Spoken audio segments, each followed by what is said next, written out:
What's up, everybody? Major Retired Richard Ojeda here. And opportunistic leeches looking to rake in loads of dripping red blood money all across Russia are getting exactly what they deserve. The stock market is not just tanking, it's gone. The oligarchs are crying in their tea. And I could say vodka, but every Russian commodity is worthless right now as it serves these do-nothing, entitled, brown-nosing, worthless snakes.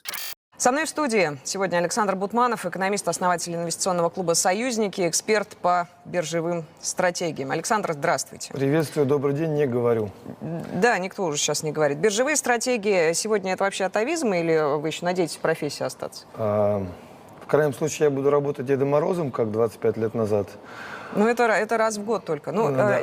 Кроме шуток. Давайте быстренько я это сделаю. Я передаю привет Сергею Усиченко, который пил 12 лет назад, 13, за смерть фондового рынка. Сегодня я пью газировку.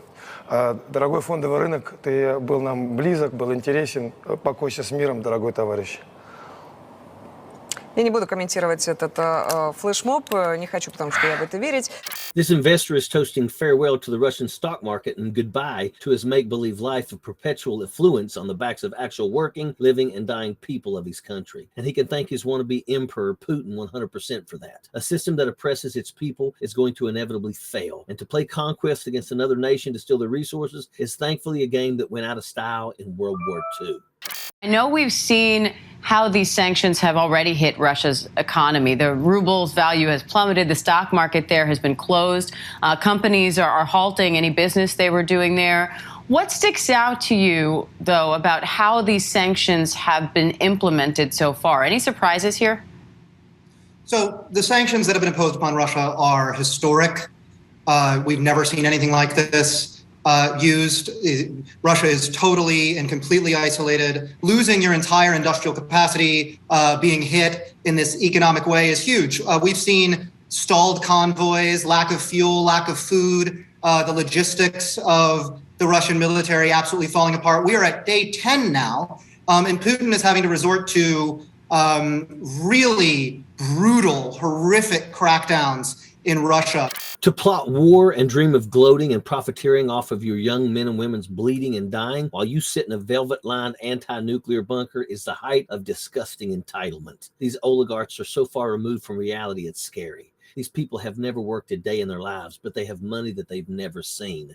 But now, those make-believe assets are just that, hollow, useless, and gone. Russia had its choices. It could have played nice with society, trading and prospering to the fullest potential the way modern democracies enjoy. Democracies that are made up of responsible citizens and as a country act as responsible citizens within the context of global core humanity and decency. It's not that hard of a thing. You just have to let go of the shameless avarice, narcissism, and psychopathic tendencies. But dictators aren't capable of that, are they? And shameless bootlickers who can't see beyond tomorrow's ruble in their pocket are never in short supply. It's these enablers that make excuses and become complicit in propping up criminal regimes. And they never stop until the piggy bank lies shattered, hollow, and empty. That's where Russia has put itself right now. Markets in Moscow have been closed since Monday, and they were already 25% down. We don't know whether they're going to reopen this coming Monday. So there's a lot of stress against Putin, but there are two ways he goes down. Either the public rises against him, or insiders say this is just too much pain for us, and they rise against him. And we don't see any sign yet that either one of those is strong enough yet. We can hope that bankrupting these jackalins will refocus their eyes, no longer blinded by bricks of gold. Maybe they will find their spines to do everything within their human capacity to put an end to this assault on their neighbors, the Ukrainians.